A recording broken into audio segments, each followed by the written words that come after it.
able to pray for her.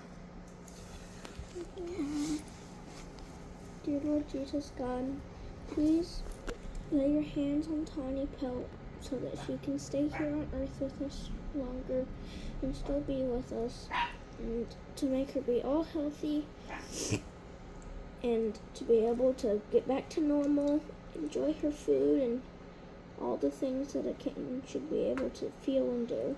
And amen. Amen.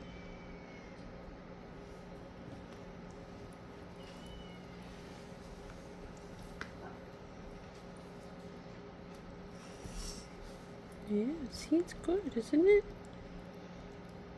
There you go. Come on. You're gonna take the job.